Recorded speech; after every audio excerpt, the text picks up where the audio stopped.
Good morning guys! For today, ang ating video tutorial is about paggawa ng ating mga 3D models. So, bakit natin kailangang gumawa ng 3D model? Since nasa technical side tayo, engineering and STEM, meron tayong part ng project na kailangan natin ng mga custom parts. So itong custom parts na ito hindi natin makikita basta-basta in our local market. So ang kailangan natin ngayon is magde-design tayo ng sarili nating 3D model. And this 3D model, pwede natin itong gamitin sa 3D printer natin. So, pag na 3D print yung model nyo, yung inyong custom parts, makukuha nyo na. So, sa local area nyo, maybe meron namang na 3D print. Kailangan nyo lang magkaroon ng mga 3D model in form of STL files. And for this video, ang gagawin natin is to create a 3D model. So, ang pinakamadaling software para sa 3D modeling is itong nasa screen natin, itong Tinkercad.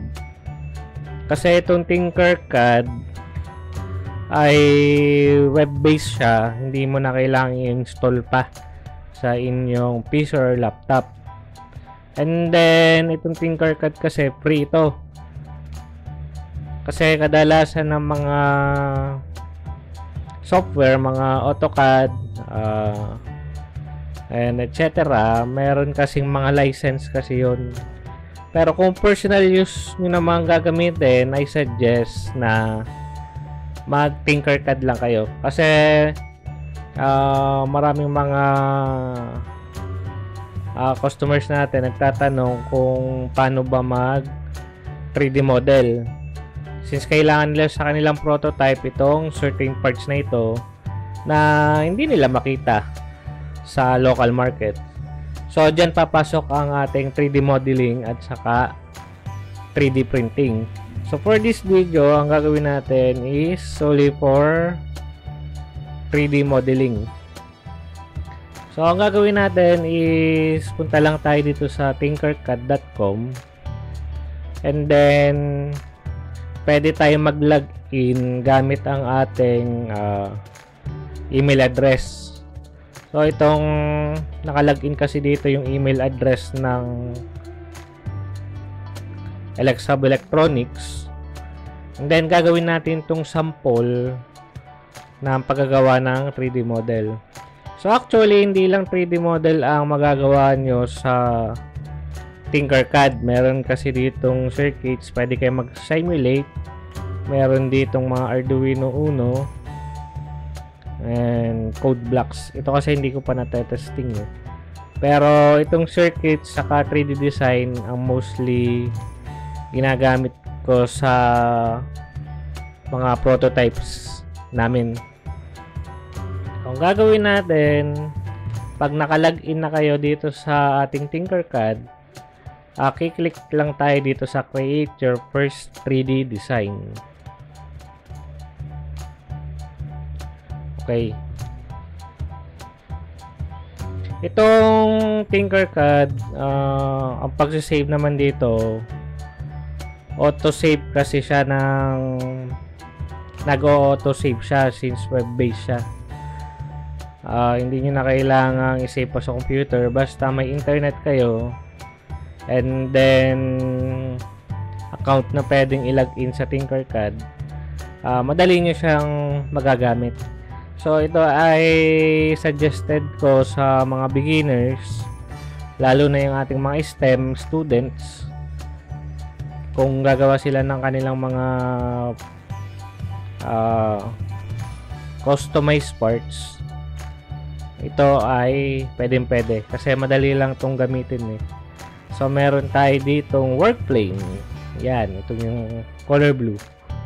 And then, kung gusto nyo baguhin ang file name ng inyong design, edit lang natin itong sa part na ito. Since today is Independence Day ng Pilipinas, ang gagawin natin ngayon is gawa tayo ng Philippine flag. Okay, dito sa ating 3D design. So, ang gagawin natin dito sa ating 3D model is yung mapi-print natin sa ating 3D printer. Pero siguro another video na lang yung sa software ng 3D printer kasi marami kasing software na pwede dun sa 3D printer. Depende kung ano yung 3D printer. So, ang gawin natin dito ay Philippine flag. Okay. So, ang ginagawa ko dito, kasi mayroon to kung nag-drawing kayo nung high school, meron niyang orthographic view at saka perspective. So, dito tayo sa orthographic view since makikita natin top layer, front, drag and drop lang to o left, bottom, back, right, top. Yan. Simula tayo sa top. So, ang gagawin natin, para i-move natin yung view natin, right click lang siya. Yan. Pero kung gagawa tayong 3D model from the top, pindutin lang natin itong top view. So, left click. So, para makabuo tayo ng Philippine flag, meron kasi tayo dito sa right side na mga basic shapes. So, I encourage you na explore itong Tinkercad kasi mostly basic na mga design nandito. Yan o. Mayroong bigas, mayroong hardware. Yan. Makikita nyo na dito. O, gears and axle. Pero magsimula tayo sa basic shapes. Ayan. Oh, sa basic shapes,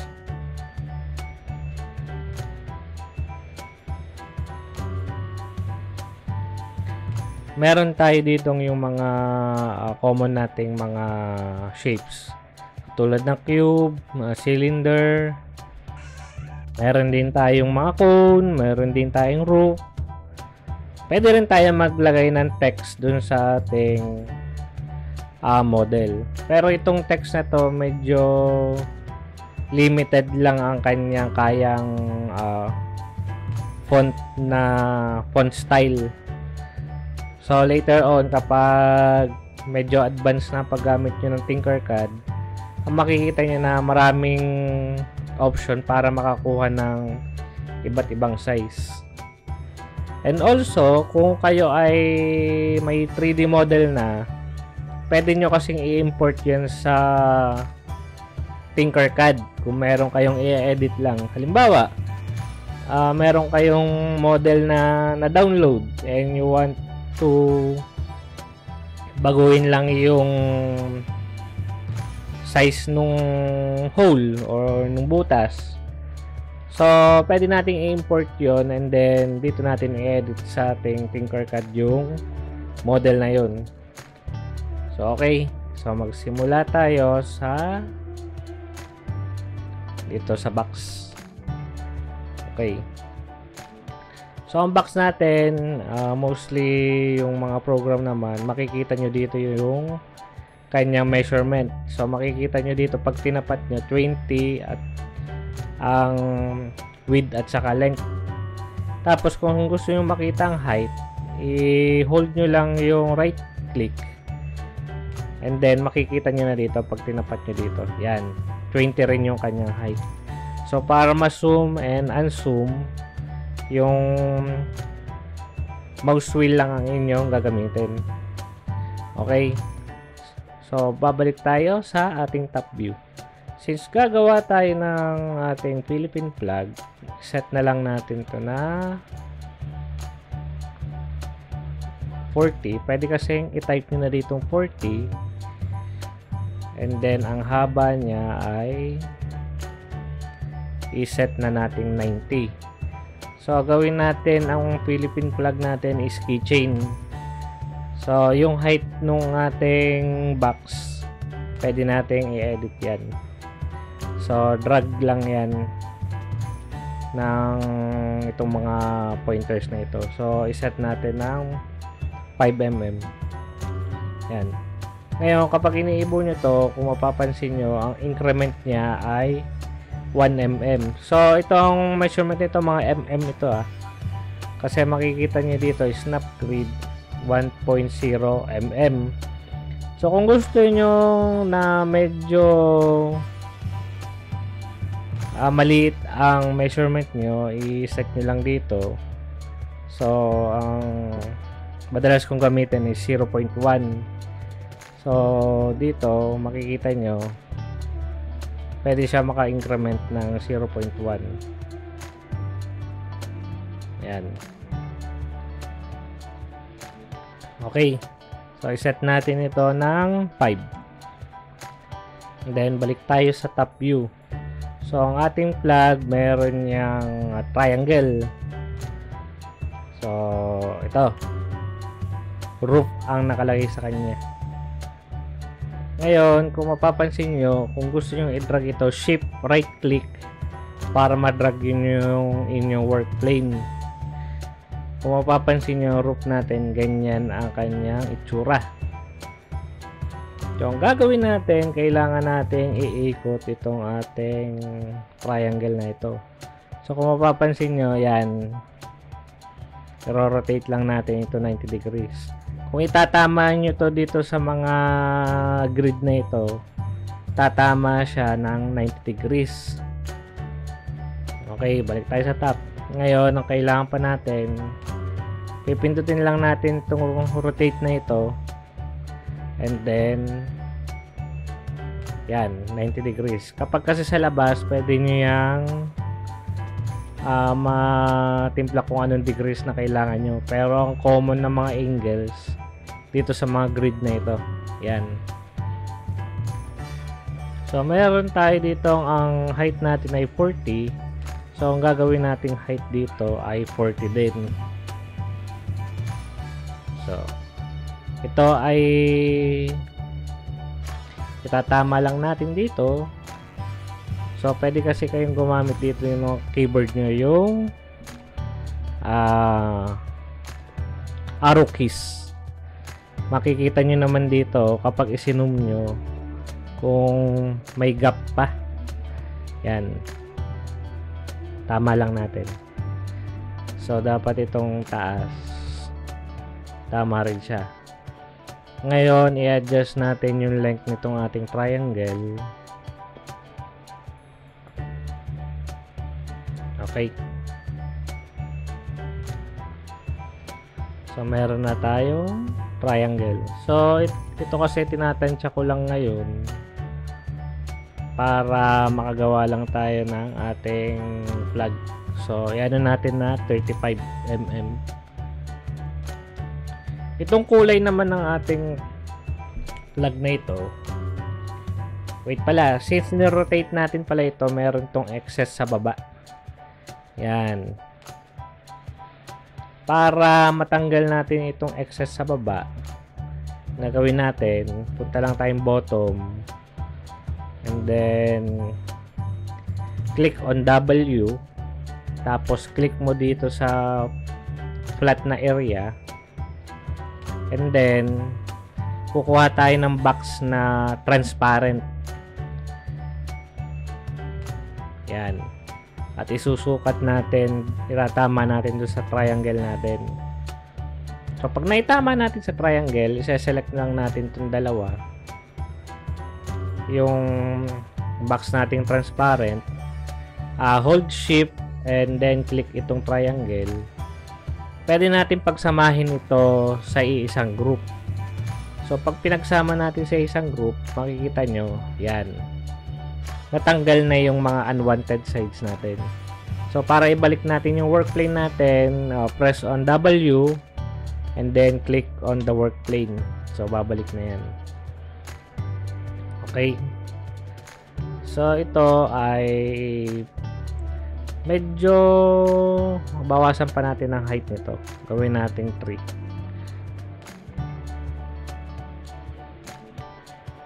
Tapos ito gawin natin 4. Para may in-depth lang yung ating 3D model.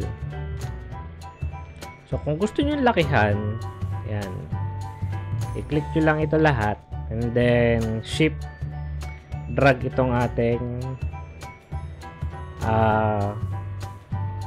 workpiece natin. So set na natin ito ng 50. So, hahabol yung mga shapes na nandoon sa ating work plane. So, para gawin na lang natin tong color white. Para isunod na lang natin sa kulay ng ating flag. So, next is, meron na tayong triangle at saka square. Since ito ay hahatiin natin itong dalawa, mas maganda siguro kung lagyan natin ng depth itong taas at baba. So, ang gagawin natin, i-copy paste muna natin to. Pwede kasi itong i-copy paste yan. Pag na-copy paste natin, kukunin lang natin yung upper part. Buksan muna natin to. Kuha tayo ng cube, ng box, transparent na box. Itama natin dito. So, kita nyo naman ito Pwede nyo itama, pwede nyo idaan sa sukat. Since hindi naman kailangan precise yung ating mga measurements ngayon, so, ang gagawin natin ay patatamain lang natin. So, itong triangle, gagawin nating hole yan. Kasi kukunin natin ang areang ito. Yan. Pag ginawang solid, yan. Gawin nating hole. So, kapag remove mo yan, ang matitira ay yung taas dapat. Pero, meron siyang tira. So, ungroup muna natin and then i-edit natin yung height ng triangle natin pababa. Yan.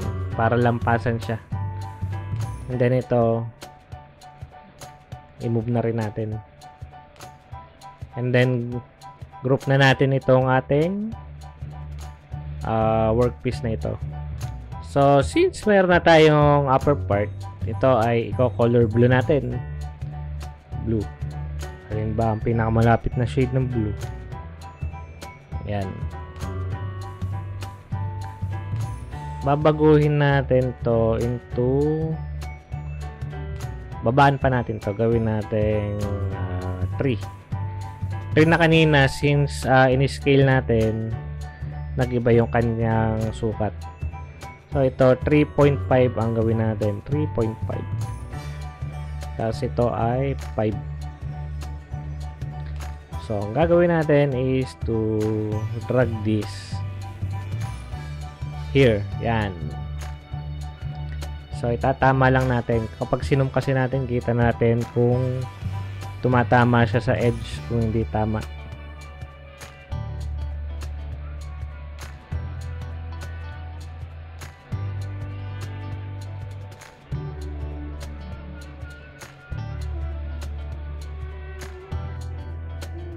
Meron na tayo dito ng halos complete na Philippine flag. So, kung titingnan natin ang kanyang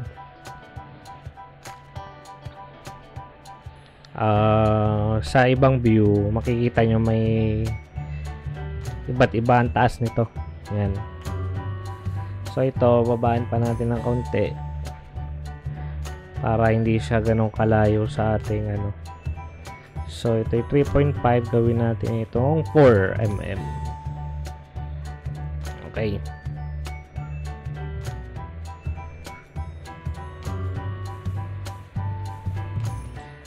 So, ano pa ang kulang natin dito sa ating Philippine plug?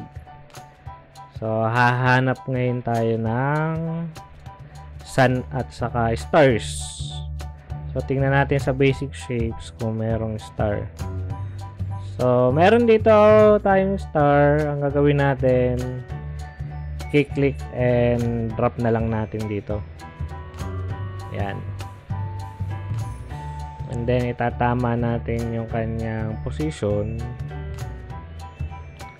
And then, i-resize. Yan.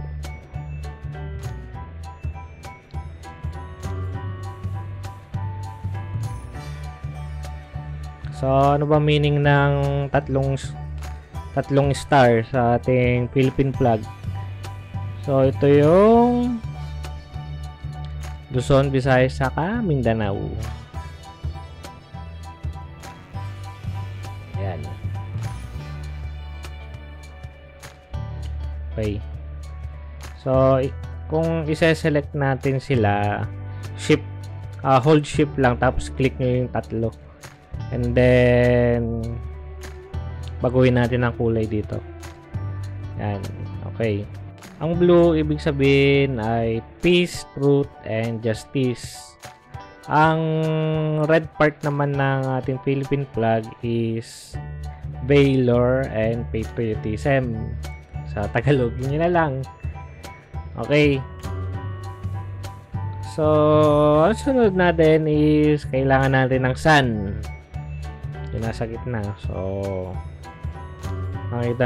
makikita natin dito, wala tayong sun. Meron kasing search function dito. Pwede tayo mag-search ng kailangan natin in case na meron na. Okay, so meron tayo ditong sun. Pwede natin itong i-drag dito sa ating Philippine flag. So, medyo malaki siya. Ang gagawin natin, i-resize natin ang ating sun. Pero bago natin i-resize, ito kasing kanyang race ay 15 ang total. So, ang gagawin natin, gagawin lang natin 8. 8, 1, 2, 3, 4, 5, 6, 7, 8.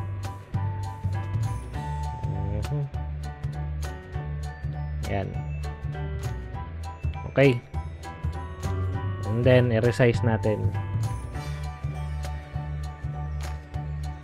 You can make your custom na sun, pero for our example kasi, ang gagawin lang natin dito is more on demonstration ng ating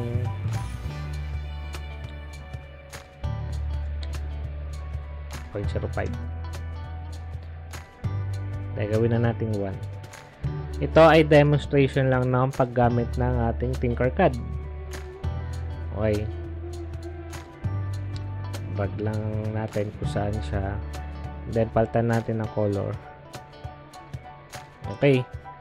So, kaya 8 rays yung sun natin. Ito, sinisimbolize nito ang 8, yung first 8 provinces na nag-revolt against Spanish colonization.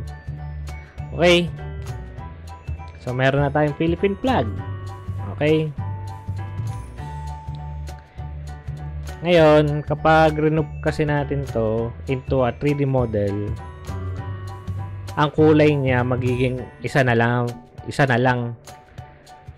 Kasi isa buo siya eh.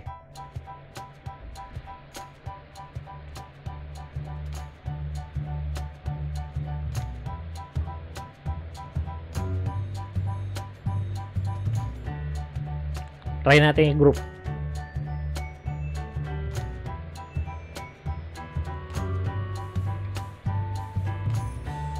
Okay.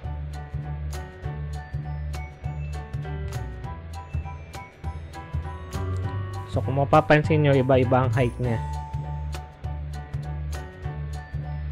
para kung gagamit tayo ng 3D printer na multiple color, ma-paint natin siya ng iba't ibang kulay. Kasi kung pantay-pantay yung ating 3D model, yung part ng ating model, hindi natin siya makakaya sa na multicolor. Okay, so gawin na lang natin itong puti para kitang-kita nyo. Yan. So gawan din natin ito ng video kung ang gagamitin natin ay multicolor na printer.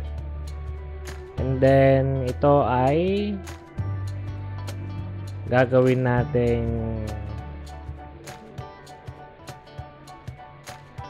keychain, pero masyadong malaki kasi ito sa keychain eh.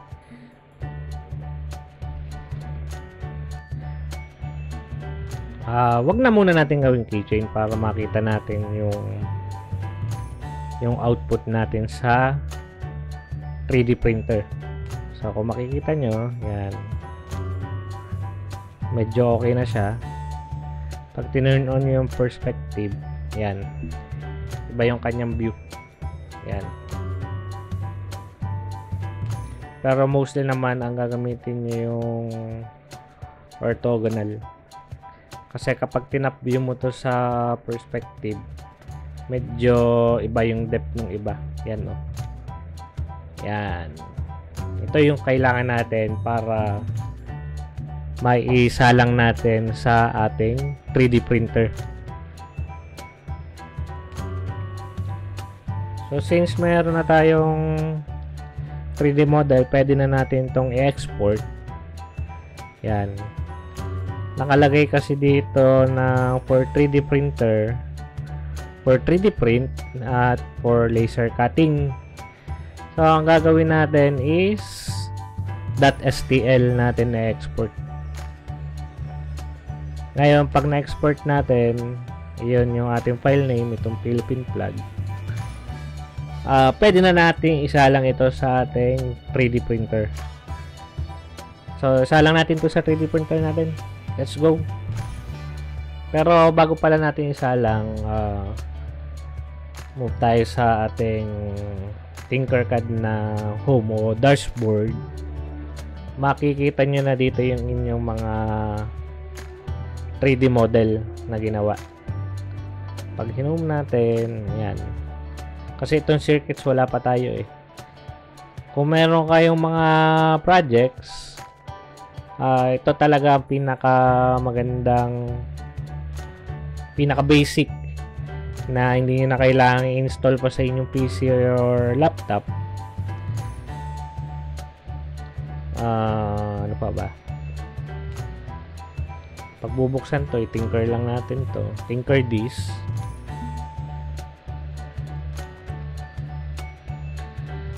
And then maglo-load lang yung ating document. Merong time na nagpe-fail ang load niya, pero nakasave na kasi ito sa Tinkercad eh. So kailangan lang nating i-refresh. Minsan pag mabagal lang internet, nagpe-fail mag-load yung model mismo. Pero na export na natin to STL, so pwede na nating i-send yung file sa ating 3D printer. Pakita na rin natin kung paano natin sinasalang sa 3D printer. So ang printer ko kasi dito is yung Bambu Lab na printer. So ang software ko dito is yung Bamboo Studio. So ito siguro mga next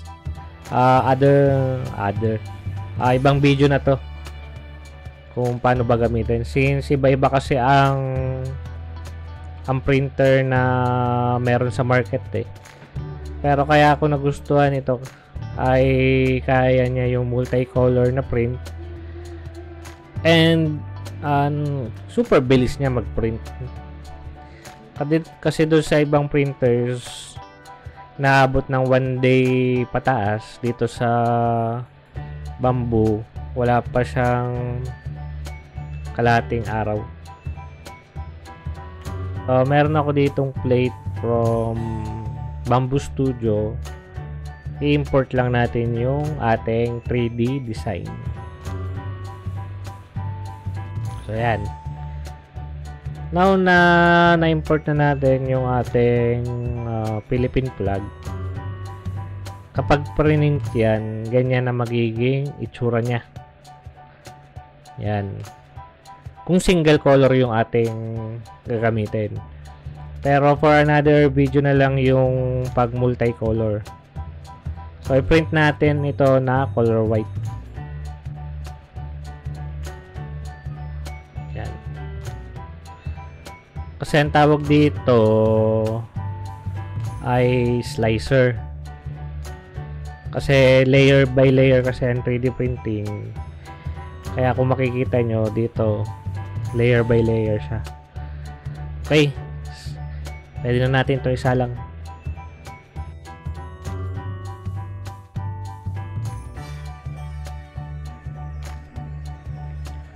So guys, ito na yung final nating final product nating matatawag. Final prototype. So, final prototype.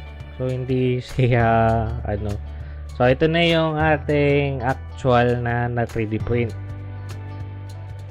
Kung makikita nyo dito, makikita nyo yung in-depth ng ating parts ng ating 3D model. So, mas maganda siguro ito kung multicolor siya, pero ang ginagawa kasi ng iba, pine-paint na lang yung kada part nito. Kaya nagawa tayo ng medyo may depth na part nung ating model. So, I hope may natutunan kayo guys sa ating video tutorial for today. And if you like the video, pwede kayo mag-like and subscribe to our channel for more tutorials. And kung mayroon kayong tanong, pwede kayong mag-comment sa comment section, and you can message us on our Facebook page. And yun lang for today. So, bye-bye na muna guys. Good luck sa inyong mga prototypes. At kung kailangan nyo ng mga 3D models, nagpe-print kami. May 3D print service kami sa shop. Chat lang kayo. Okay? Thank you sa inyo. Bye-bye.